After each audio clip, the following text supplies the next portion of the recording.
Hi, Carrie Cutler here, author of Math Positive Mindsets, Growing a Child's Mind Without Losing Yours. And I'm about to lose my mind with these guys. We are doing an activity called Flyswatter today. It's used quite a bit in language arts, and we're going to use it in math today with some math vocabulary. So I put just a few math vocabulary words up here. You can see they're kind of in alphabetical order. I started at the top of my list when I wrote them down. And I'm going to read some clues. These boys are going to see who can recognize the meaning of the math word first and swat it first, all right?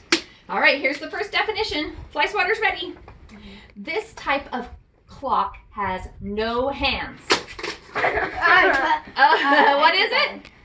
Digital. Digital, okay. I win. Here's another one. A unit of length in the metric system. It takes 100 of them to make a meter. What is it, McGregor? Centimeter. Centimeter.